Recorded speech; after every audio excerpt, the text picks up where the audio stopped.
And hi, everyone who is joining us today for the very first ever LinkedIn Live Summit Up conversation. And this is a really fun and exciting but important moment for us to all come together.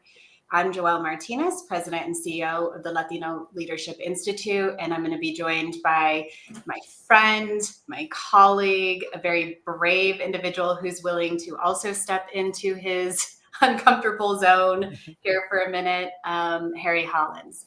But before we begin today, I just want to take an opportunity to introduce Summit Up and tie it to the very work and mission of the Latino Leadership Institute and why Harry and I have decided to do this really bold and brave thing, and that is bring all the conversations that we're having behind closed doors and on text messages out in public. And the first thing is, for those of you who know the Latino Leadership Institute, you know that for over 10 years now, we have been actively focused on our mission to advance the Latino community, to advance our Latino talent, to grow and scale businesses, and to build wealth in this community. And despite any chaos, despite the challenges ahead, we are more committed to that mission now more than ever. But over the last few weeks and couple months, we've really been talking about the journey that we're on, recognizing that the path ahead may look different than we thought it was going to. But the one thing that keeps us focused in on this work is this idea of the summit. What is it we're trying to achieve? Where are we trying to take this community? And the other important concept is this notion that to achieve and to get to that summit, we are going to have to do it together. And there's a play on the word that summit also means coming together. And over the last few weeks, the amount of conversations that have been started are critical. But Harry and I fundamentally believe that to achieve our ultimate goals, to reach our summit, we must summit together. And that's what Harry and I are here to do. To be part of your community, to have conversations, to start conversations, to listen to you and bring your conversations to light. And so while in future episodes, we'll dig into data and all the things you have probably gotten used to seeing from us. Today, we're going to go a little bit deeper. So we're going to be even more uncomfortable than we usually are, right, Harry? And that is, absolutely, this is personal. This work, our summit, the moment that we're in, this is so personal. So Harry and I are going to take a couple minutes to introduce ourselves, not as the CEO of LLI or the CSO of LLI, but as Harry Hollins and Joelle Martinez, two people really dedicated to the Latino community. And so with that, Harry, I'm going to put you on the spot. You get to go first. Tag, you're it. I would love for you to share with everyone else what I get to see every day, who you are, what experiences brought you to this work, to the LLI, and to this commitment in achieving our summit. Wow. No pressure there. Yeah, no pressure, just little. It's, I was thinking about kind of my path to how I'm sitting here with you doing this, which I think is really kind of an important discussion. And you and the entire team at LLI have also been a part of my personal path. And as you know, it surely hasn't been a straight line. It's I'm a product that was built, shaped, and formed in the Black and Latino communities, and that's who I am. And it's a combination of different cultures that came into my life at different times of my life. Black, Chicano, Boricua, and other cultures that have just kind of shaped me over my 55 years on this planet. And, being a product of all that richness, I've always felt a deep responsibility and commitment to give back to my communities. And that in itself has been a journey. And that journey started with, a lot of my background is in corporate development and mergers and acquisitions and corporate strategy and the startup to the mid-cap space with large private equity and late-stage VC-backed companies. And all that's great, but within those 20 years, I vividly remember a meeting that I was in, and the setting was familiar, only person of color in the C-suite in the boardroom. And we were having a board meeting, and I don't remember the exact context, but we had a break between, and discussion started around this big table. And part of the discussion was around, what are you good at? And someone asked me, what are you good at? And a voice inside my head said, I am really good at making wealthy people wealthier, but none of those people represent us. And that was inside my head. And that was a really pivotal moment for me. And from there, I had to kind of shift my focus and priorities. And that led me into, volunteering to do more in our community. And along the way, I had the perfect and lucky fortune of meeting you, the Latino Leadership Institute, even through a mutual dear friend of both of ours in Alina. And that's where I have been. I called this my home for the last 6 years. I've been on the board. I've been part of the team, and I get to spend my time working to build wealth in our communities through entrepreneurship. I love it. I feel very fortunate to do it. And I get to combine my work and passion. There you go. Yeah. So I say this all the time when Harry and I are in meetings. I still pinch myself. I'm like, you said yes. You said yes. You left all of that behind. And half the time when he's talking about his background or, private equity stuff, I have to Google the terminology to catch up with Harry. But I think from day one, Alina introduced us. Alina has been on this journey with the LLI for 8 years too, and is part of this and made the initial introduction. But I remember the first day that we met, and you told me that for day one, all the way 6 years later to today, you said, you got tired of making money or wealthier people wealthy and knowing that our communities were not part of that wealth building. And you had a great sacrifice to your own career. And, I think you got a lot in return coming into this work, but that really stuck with me. And I felt like there was a lot of alignment there. Because even though I wasn't in private equity, my background was completely different than yours. I was in the political space, right? I was in spaces, and it's interesting that you talk about a realization, an aha moment in your career, because I had that. And so just to back up, I'm a 9th generation Coloradan, so this is my home, and I come from this fabulous family of activists and entrepreneurs and self-made successful Latinos. And they really taught me from a very early age, like what success is, what it means, what the journey to the summit looks like. And I think they also really just made me aware that we have a role and a responsibility to pave the path forward, to figure out and to pull people along with us. I learned that from my family. I watched them do the work, the hard work, coming out of the civil rights movement to today. And I saw what it took to even get them at the table. But in my career, I had this really unique opportunity in that I got to be a political consultant that carved out a focus in Latino community. And what that offered me over all the years, and I've done so much self-reflection on this, particularly recently, is I got to travel the country and I got to understand and fully honor this Latino experience. Understanding that if there's 55 million Latinos, there's 55 million ways to experience Latinidad. And that the Latinos in South Central LA, the Chicanos, were very different than the first-gen immigrants in Jamaica Plains in Boston. And what happened to me in that political journey and in those campaign journeys of working on local municipal races all the way to presidential is I fell in love with my Latino community in such a deep way. I saw the hardworking, dedicated community that we are. I saw what the potential of this community was. And I equally saw the barriers, the systemic barriers, the political barriers, the social economic barriers.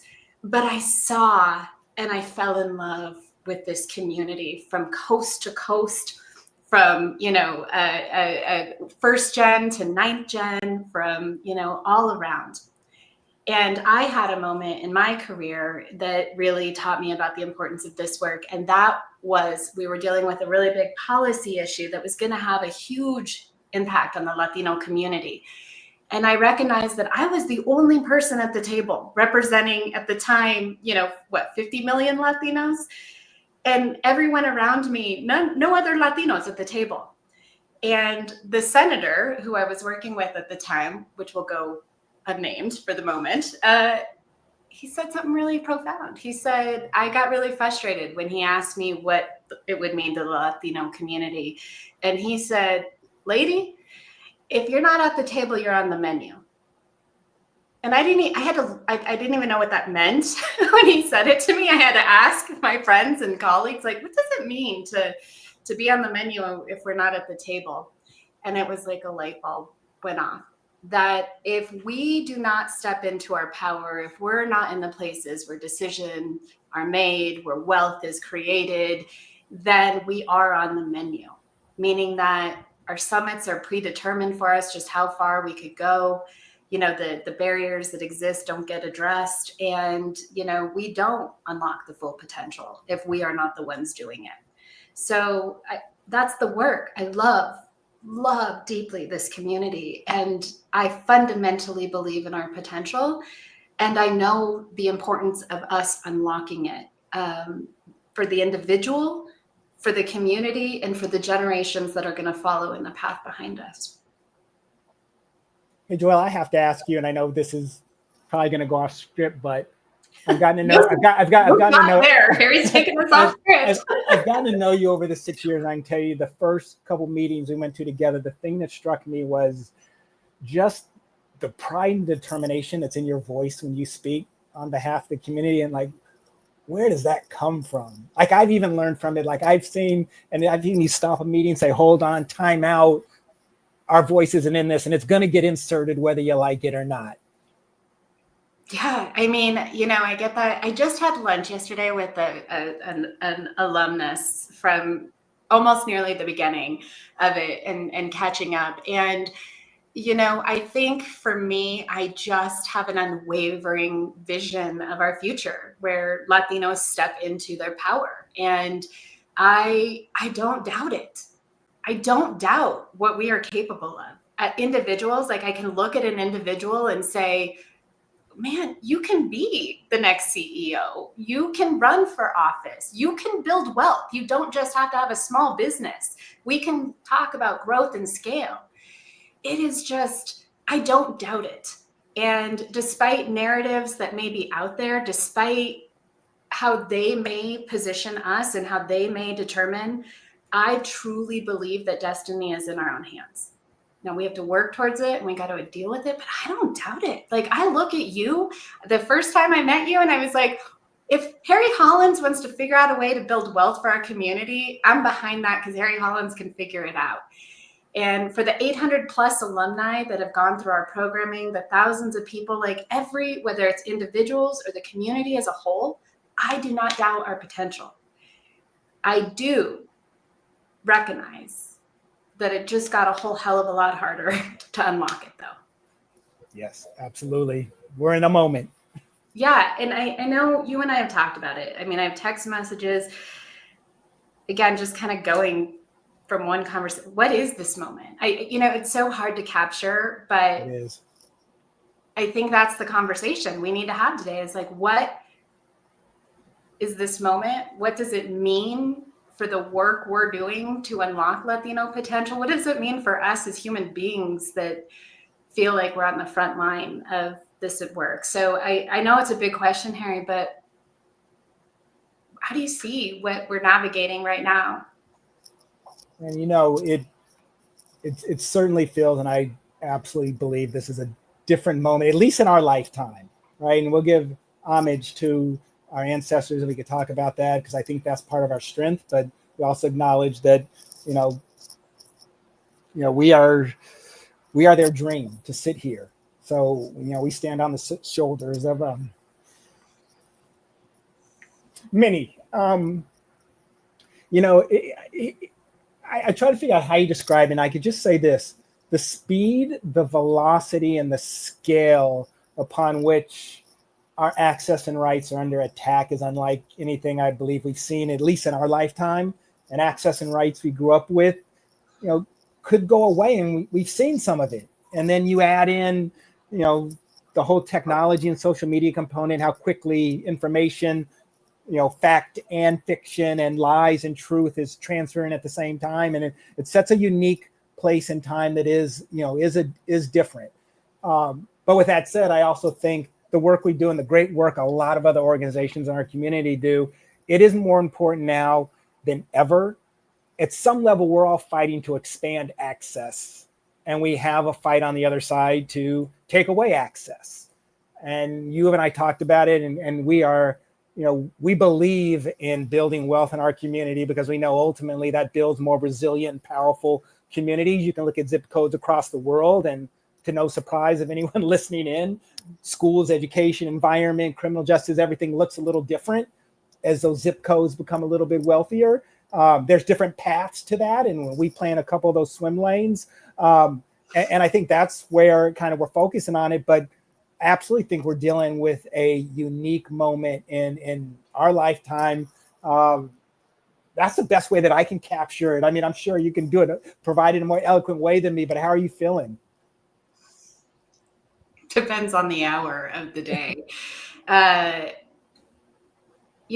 One thing I want to share off script, like there is no script, by the way. This is us being about as honest and real. But one thing you should also know about Harry and I is that we were probably destined to work together. Our mothers worked together, and they worked together, and we determined that just recently, really connected the dots. And our mothers, kind of had to fight their own way to establish themselves in their own careers. And they got into good trouble together way back when. And we just connected the dots a couple of years ago.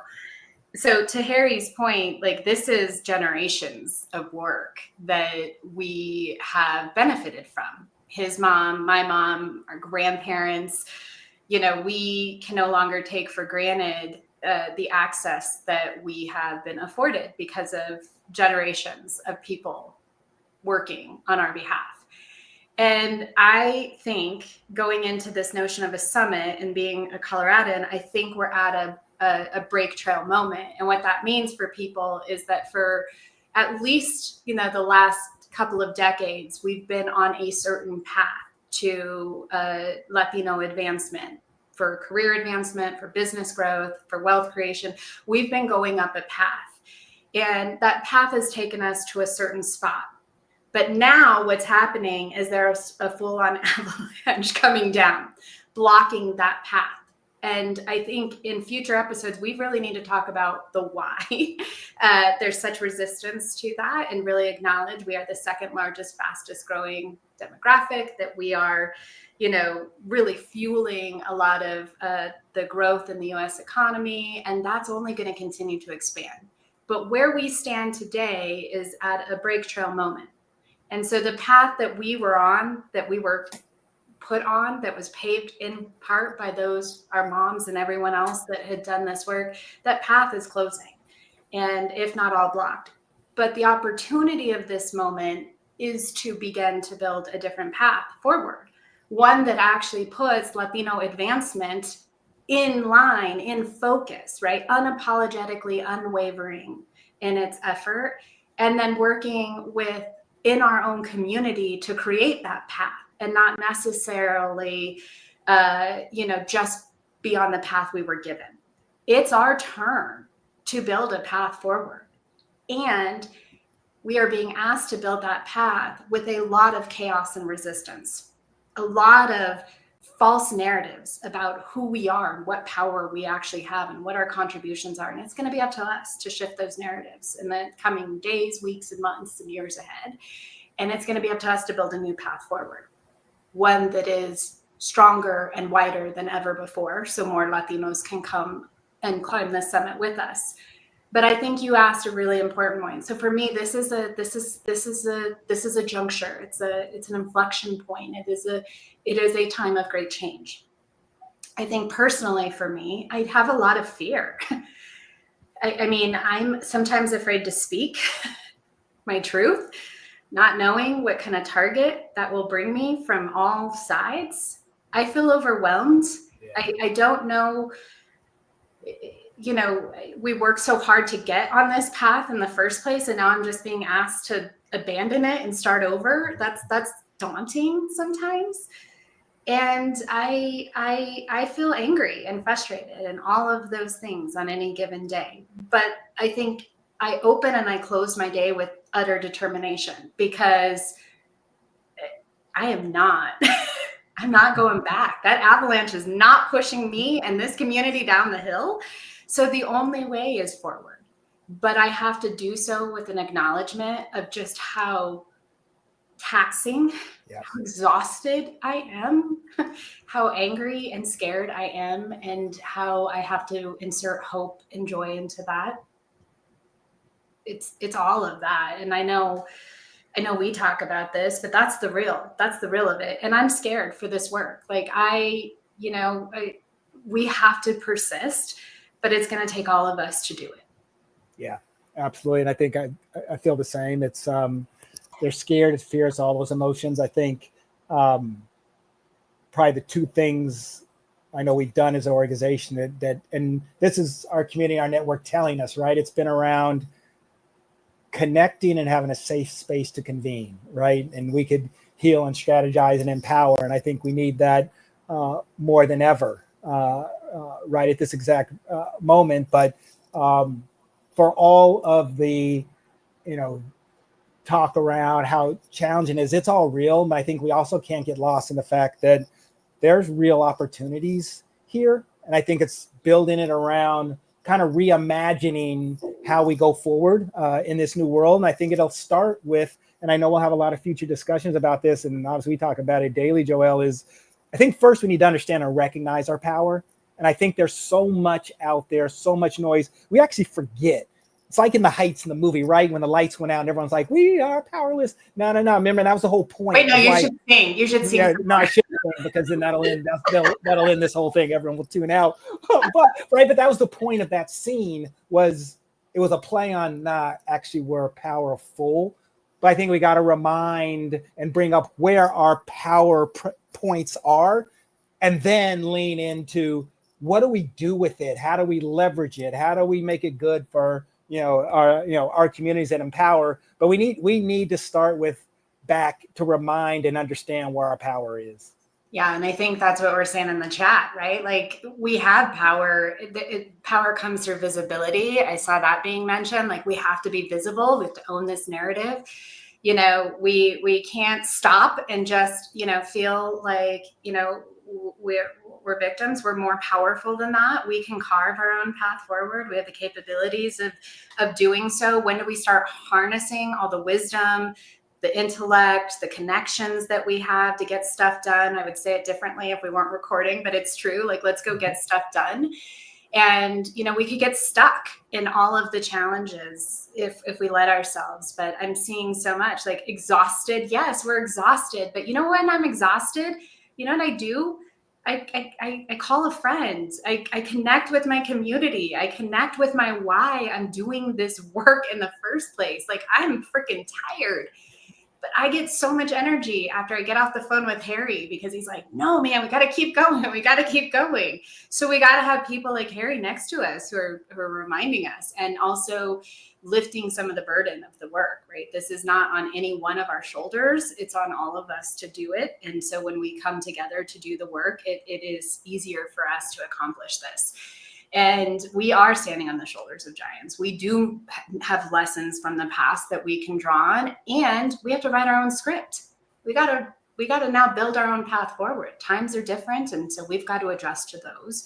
And I'm seeing that also come up in this chat as well. And so this has not been enough time, and we knew it, but the whole point of these summits up is they're quick. Let's go deep. Today was really just about us starting a conversation that we want you all to be a part of.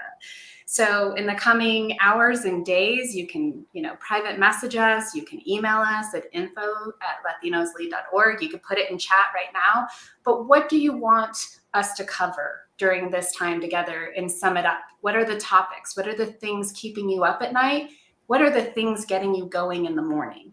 how can we leverage this community that we're building in order to reach our summit? And so we will be back here next Thursday, same time. And we're going to announce Monday what we'll be talking about, because we're going to listen to you and we're going to build this space for you. It's cathartic, trust me. It's terrifying and uncomfortable, but it's also cathartic. But this is your space. And Summit Up is about us, the community, and being able to work together. And so that's where we're going to go. And I just want to sum it up today. What we've talked about and what I'm seeing in the chat is that we are stronger together. That I say this all the time when I go give keynotes, like, when you know your why, you're going to find your way. And each one of us needs to walk away and remember every day what our why is, and never let that go, because the noise and the chaos will want to take us off that, right? They'll want to distract us. They'll want to diminish it. They may even try to change your why. But I think we've got to stay true to that why. What brings us to advancing the Latino community and unlocking our full potential? The second thing that's really important is we're going to be honest about the moment we're in, both the challenges and the opportunities. And we're going to leverage the collective wisdom and opportunities that we have within the whole community to solve them and build a new path forward. And that's my sum it up. Like, that's the thing for today. And in the coming episodes, we want to amplify our power.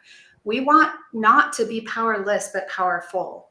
In Harry's great summation of one of my favorite movies, in the Heights. But let's be powerful together. That's my sum it up today, is let's be powerful together. Harry, anything you'd add to that? No, just one line you made me think of, then I'll say it and then I'll be quiet, is, and it's a line not brought up that often at all, but during the Montgomery bus boycott, Dr. Martin Luther King said, there is power in unity and there is power in numbers. The unity without the numbers, not powerful. The numbers without the unity, not powerful. And to your point, there's our power. We have power in numbers, we have power in unity, and we got to bring them together. Yeah, and I'm seeing that in the chat, so I know it's real. This is what gets me excited. Like, they're already talking to one another. There's a resilience pattern I'm seeing in this thread. It's a let's dig into ERGs. Let's talk about what's happening to DEI. Let's talk about building wealth, real wealth. Like, I love it. I see it. So Harry and I are committed to being in this journey with you, and just want to thank everyone for joining us today. Spread the news, invite more people. I see more organizations, more people around this conversation, the better. And we'll see you next Thursday to sum it up. Excellent. Thanks, everyone. Take care. Bye.